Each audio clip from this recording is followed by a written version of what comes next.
Hello students, welcome to Note Study. Note স্টাডিতে তোমাদের সবাইকে স্বাগত জানাচ্ছি। আমি মৌমিতা ম্যাম। আজকে আমি নিয়ে এসেছি প্রত্যেক দিনকার মতো যেসব কারেন্ট অ্যাফেয়ার্স তোমাদের কাছে ইনফরমেশন শেয়ার করি, সেগুলো খুবই গুরুত্বপূর্ণ, যা তোমাদের কম্পিটিটিভ এক্সামের জন্য আসতে পারে।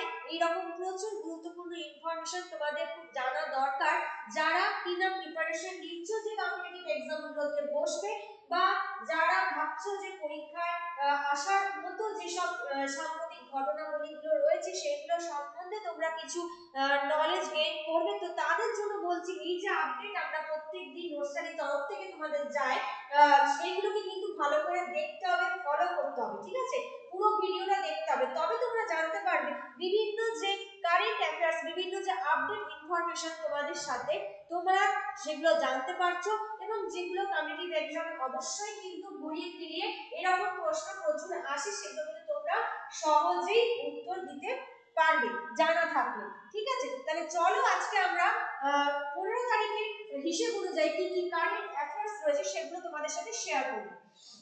প্রথম রয়েছে, Africa cup of Nations title জিতলো কোন দেশ?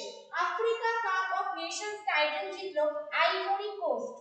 উত্তর হবে কি আইভরি কোস্ট। ঠিক আছে, এই আফ্রিকান কাপ অফ নেশনস এর ফাইনালে, যেটা রোববার হয়েছে 11ই ফেব্রুয়ারি, এটাতে কাকে হারিয়েছে? কাকে হারিয়ে আইভরি কোস্ট এই নেশনস যে টাইটেলটা জিতেছে সেটা হচ্ছে নাইজেরিয়া। নাইজেরিয়ার যে টিমটা ছিল সেই নাইজেরিয়া টিমকে 2-1 গোলে হারিয়ে কিন্তু এই শিরোপা জিতেছে কে? Ivory coast. ঠিক আছে, প্রথমে পিছিয়ে পড়েও তারা কিন্তু লাস্টের দিকে নিজেদের সক্ষম হয়েছে জেতানোর জন্য, বা নিজেরা ঘুরে দাঁড়াতে পেরেছে। নাইজেরিয়াকে পিছনে ফেলে তারা কিন্তু ঘুরে দাঁড়িয়েছে, এবং এইবার নিয়ে আইভরি কোস্ট টোটাল 3 টাইমস, মানে তৃতীয়বারের জন্য কিন্তু এই আফ্রিকা কাপ অফ নেশনস টাইটেলটা জিতলো আইভরি কোস্ট। ঠিক আছে, এবার আফ্রিকান কাপ অফ নেশনস এর ফাইনাল শুরু থেকেই কিন্তু দাপট দেখিয়ে গেছে, তার নিজস্ব দাপট দেখিয়েছে আইভরি কোস্ট। তাহলে এখান থেকে কি কি প্রশ্ন আসতে পারে? আইভরি কোস্ট কোন টাইটেল জিতলো? উত্তর হবে Africa cup of Nations title যেটা রয়েছে। এইবারে প্রশ্ন আসতে পারে Africa cup of Nations title জেতার জন্য যে Africa cup of nation cup হয়েছে সেই গেমসে আইভরি কোস্ট কোন টিমকে হারিয়েছে? নাইজেরিয়া। নাইজেরিয়ার সঙ্গে পরাজিত হয়েছে, আর এই নিয়ে আফ্রিকা কাপ অফ নেশনস এর টাইটেলটা জিতলো বা শিরোপাটা পেল আইভরি কোস্ট। কবার পেল? এই নিয়ে কিন্তু 3 বার পেল। ঠিক আছে, তাহলে এই প্রশ্নটা কিন্তু ভালো করে দেখতে হবে। আচ্ছা, পরবর্তী যে প্রশ্নটাতে যাচ্ছি সেটা হচ্ছে, বিশ্বের প্রথম এয়ার ট্যাক্সি সার্ভিস কোথায় চালু করা হয়েছে? চালু করেছে কে বা কোন দেশ? না দুবাই। উত্তর হবে কি দুবাইতে কিন্তু এই প্রথম উড়ন্ত ট্যাক্সি বিশ্বের প্রথম চালু করেছে বা লঞ্চ করেছে। পরিবহন ব্যবস্থায় এটা কিন্তু একটা নতুন চমক, তাই না? দেশ জুড়ে এই পরিষেবা শুরু করার লক্ষ্য নিয়ে মাঠে নেমেছে কিন্তু দুবাই বা ইন্টারগ্লোব এন্টারপ্রাইজ। তাহলে মেইন উদ্যোগ হচ্ছে ইন্টারগ্লোব এন্টারপ্রাইজ, তার উদ্যোগে কিন্তু দুবাইতে উড়ন্ত ট্যাক্সি লঞ্চ করলো, যেটা গন্তব্যে 60 মিনিট থেকে 90 মিনিট লাগে। একটা ট্যাক্সি করে এক স্থান থেকে একটা জায়গায় গন্তব্যস্থলে পৌঁছাতে যেটা 60 থেকে 90 মিনিট পর্যন্ত লাগে, সেইখানে কিন্তু পৌঁছে যাওয়া যাবে মাত্র কত মিনিটে? না 7 মিনিটে। 7 মিনিটেই কিন্তু তুমি তোমার গন্তব্যস্থলে পৌঁছাতে পারবে এই উড়ন্ত ট্যাক্সির মাধ্যমে। অর্থাৎ এখানে সময় অপচয় বা সময়টাকে বাঁচানোর জন্য কিভাবে সময়টাকে ব্যবহার করা যায় এবং প্রযুক্তিগত দিক থেকে যাতে উন্নত মানের করা যায়, সেই জন্য কিন্তু এই উড়ন্ত ট্যাক্সি লঞ্চ করলো। কার উদ্যোগে? ইন্টারগ্লোব এন্টারপ্রাইজের উদ্যোগ নিল, এবং সেখানে করলো দুবাইতে। আচ্ছা, পরবর্তী প্রশ্ন আছে, institute of chartered accountants of ইন্ডিয়ার সভাপতিত্ব পদে কে নিযুক্ত হয়েছে? ইনস্টিটিউট অফ চার্টার্ড অ্যাকাউন্টস এর সভাপতিত্ব পদে নিযুক্ত হয়েছে রঞ্জিত কুমার আগরওয়াল। ঠিক আছে, উত্তর হবে রঞ্জিত কুমার আগরওয়াল। আচ্ছা, পরবর্তী প্রশ্ন, চিকিৎসা নামে জাদুবিদ্যা ব্যবহার করলো কোন রাজ্য? চিকিৎসার নামে জাদুবিদ্যার ব্যবহারটাকে ব্যান করলো, যে জাদুবিদ্যার যে ব্যবহার রয়েছে সেটাকে ব্যান করলো কোন রাজ্য, বা ব্যান করার জন্য একটা বিল পাস করা হয়েছে, চিকিৎসাবিদ্যায় জাদুবিদ্যার ব্যবহারটাকে ব্যান করার জন্য কোন একটা বিল পাস করেছে, সেটা কোন স্টেট করেছে, এটা কিন্তু তোমাদের কাছে হবে হোমওয়ার্ক রইল। অবশ্যই কিন্তু এটা কমেন্ট সেকশনে কমেন্ট করে জানাবে, এটা কিন্তু তোমাদের জন্য বড় একটা হোমওয়ার্ক রইল, এটা কিন্তু অবশ্যই উত্তরটা তোমরা জানাবে। আচ্ছা, পরবর্তী প্রশ্ন কি দিচ্ছে, গঙ্গাদেবী গরুর জন্য দেশের প্রথম সংরক্ষণ কেন্দ্র কোথায় তৈরি করা হবে? গঙ্গাদেবী গরুর জন্য দেশের প্রথম সংরক্ষণ কেন্দ্র তৈরি করা হবে আমাদের তীর্থক্ষেত্র, হিন্দু ধর্মের তীর্থক্ষেত্র যেটা বারাণসী, এটাকে কিন্তু কাশী বলা হয়, এটাকে কাশী ধাম বলা হয়, এটাকে বারাণসী উত্তরপ্রদেশের একটা জেলা, এবং এই বারাণসীতে কিন্তু গঙ্গাদেবী গরুকে সংরক্ষণ মানে এই যে প্রজাতি রয়েছে এই প্রজাতিটাকে সংরক্ষণ করবার জন্য গঙ্গাদেবী গরু সংরক্ষণ কেন্দ্র তৈরি করা হয়েছে বারাণসীতে। ক্লিয়ার? আচ্ছা, তোমাদের কাছে একটা সুযোগ বলে রাখি, যেটা কিনা এই বছর কিন্তু নোটসটারই পঞ্চম জন্মদিন পালন করা হয়েছে। সেই পঞ্চম জন্মদিন উপলক্ষে তোমাদের কাছে একটা অভূতপূর্ব সুযোগ রয়েছে। যে কোনো ব্যাচের জন্য বা যে কোনো কিন্তু কোর্সের জন্য, যেমন সেটা WBCS হতে পারে পুলিশের হতে পারে, রেলের হতে পারে, ফুডএসআই হতে পারে, মিসলেনিয়াস হতে পারে, তো যে কোনো কোর্সের জন্য যারা অ্যাডমিশন নিতে চাও, যা ডিসকাউন্ট দেয়া আছে প্রত্যেকটাতে তো ছাড় দেয়া রয়েছে, তার উপরও কিন্তু টোটাল 20% ছাড় দেয়া রয়েছে যে কোনো কোর্সের ব্যাচের জন্য। তো তোমরা যারা যে কম্পিটিটিভ এক্সাম গুলোতে দেবে বা নিচ্ছ, তারা কিন্তু এই সুযোগটা কিন্তু হাতছাড়া করো না, ঠিক আছে? যারা নিজেদের স্বপ্নকে পূরণ করতে চাও, নোটসটারে কিন্তু তাদের স্বপ্নকে পূরণ করবার জন্য এই সুযোগটাকে তোমাদের সামনে তুলে ধরেছে, সেটাকে তোমরা কাজে লাগাও। তো এই যে বিশেষ ছাড়, এটা কিন্তু আজকে আর কালকের দিনটাই মাত্র রয়েছে। তো তোমরা কিন্তু যারা আজকে আর কালকের মধ্যে যে কোর্সের অ্যাডমিশন নিতে চাও, অবশ্যই কিন্তু আমাদের ডেসক্রিপশন বক্সে হোয়াটসঅ্যাপ নাম্বার দেওয়া রয়েছে, সেইখানে কমেন্ট সেকশনে কমেন্ট করতে পারো, বা আমাদের নোটসটারি অ্যাপসে গিয়ে সেখানে একটা কুপন কোড অ্যাপ্লাই করে তোমরা কিন্তু সেইখানে কুপন কোডটাকে অ্যাপ্লাই করে সেখানে তোমরা অ্যাডমিশন নিতে পারো।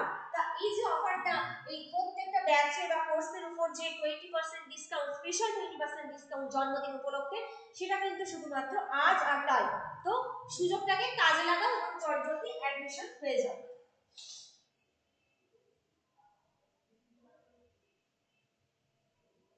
আচ্ছা, পরবর্তী কি প্রশ্ন বলছে দেখো, ওয়ার্ল্ড ডিফেন্স শো 2024 কোথায় অনুষ্ঠিত হয়েছে? ওয়ার্ল্ড ডিফেন্স শো মানে বিশ্ব সামরিক যে অনুষ্ঠান, সেটা অনুষ্ঠান করা হয়েছে কোথায়? সৌদি আরবের রিয়াদ। সৌদি আরবের রিয়াদে কিন্তু এবারে 2024 এ ওয়ার্ল্ড ডিফেন্স শো মানে WDS অনুষ্ঠান করা হয়েছে, অনুষ্ঠিত হয়েছে। এর দ্বিতীয় সংস্করণটি রাজধানী রিয়াদের থেকে প্রায় 75 কিলোমিটার দূরে অবস্থিত হতে পারে। অর্থাৎ এই ফার্স্ট সংস্করণটা হচ্ছে রিয়াদে, যেটা দ্বিতীয় সংস্করণটা হবে সেটা কিন্তু রিয়াদ থেকে প্রায় 75 কিলোমিটার দূরে কিন্তু এটা অনুষ্ঠিত হবার একটা প্ল্যানিং রয়েছে। তবে এটি প্রত্যাবর্তন 2022 সালে প্রথম সংস্করণের তুলনায় একটা বড় পদক্ষেপ বলা যেতে পারে।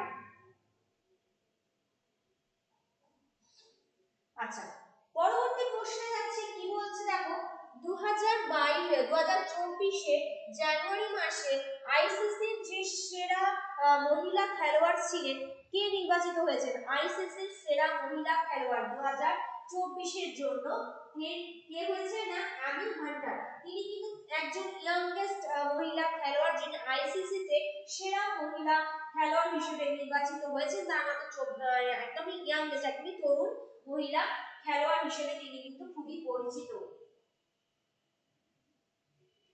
পরবর্তী প্রশ্নে যাচ্ছি, দেখো, কোথায় মিলিটারি কর্মীদের সরিয়ে তার পরিবর্তে টেকনিক্যাল স্টাফ দিতে পারে ভারতবর্ষ, এরকম একটা ঘোষণা করা হয়েছে।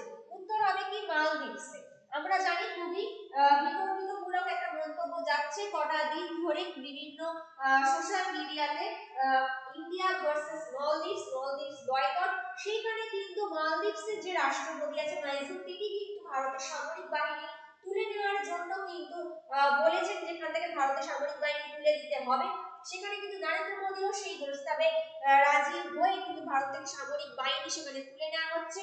যত মিলিটারি কর্মী রয়েছিল ইন্ডিয়ান, সেখান থেকে কিন্তু ইন্ডিয়ান আর্মি এবং ইন্ডিয়ান মিলিটারিকে তুলে নেওয়া হচ্ছে। তার পরিবর্তে কি দেওয়া হচ্ছে? Technical staff. এই টেকনিক্যাল স্টাফদের নিয়োগ করা হচ্ছে কোথায়? মালদ্বীপসে। সেরকমই একটা সিদ্ধান্ত নেওয়া হয়েছে ভারত, যে টেকনিক্যাল স্টাফ পাঠাবে, মিলিটারিকে তুলে নেবে তার পরিবর্তে। ঠিক আছে। আচ্ছা, পরবর্তী প্রশ্ন, 13ই ফেব্রুয়ারি যে দিনটা রয়েছে সেটা কিন্তু খুব স্পেশাল দিন। কি জন্য? না এখানে কিন্তু 13ই ফেব্রুয়ারি বিশ্ব রেডিও দিবস পালন করা হয়ে থাকে। তাহলে বিশ্ব রেডিও দিবস কবে পালন করা হয়ে থাকে? 13ই ফেব্রুয়ারি। ঠিক আছে। 13ই ফেব্রুয়ারি বিশ্ব রেডিও দিবস পালন করার কি লক্ষ্য বা উদ্দেশ্যটা কি? না এই যে মাধ্যমটা রয়েছে গণমাধ্যম, এই মাধ্যমটা মানে রেডিও সম্প্রচার করা, রেডিও মাধ্যমটির সঙ্গে সম্পর্কে মানুষের কাছে প্রচার করা, জনসচেতনতা প্রচার করা, মানুষকে এটি ব্যবহার করতে উৎসাহিত করা। কারণ আগেকার দিনে তো সবাই রেডিওই শুনতো, কিন্তু এখনকার দিনে আর কটা মানুষই বা রেডিও শোনে? বেশিরভাগই কি হয় না স্পিকার বা ব্লুটুথ এই সব দিতেই শোনে, রেডিও ব্যবহার খুবই কমে আসছে। তো এই 13ই ফেব্রুয়ারি দিনটাকে পালন করার মূল উদ্দেশ্যই মানুষের কাছে এই যে গণমাধ্যম এইটার প্রচার করা, এটা যাতে বেশি করে ব্যবহার করা হয় তাকে সেই বিষয়ে উৎসাহিত করা। ঠিক আছে। বিশ্ব রেডিও দিবসে 2021 ঠিক ছিল নতুন বিশ্ব, নতুন রেডিও।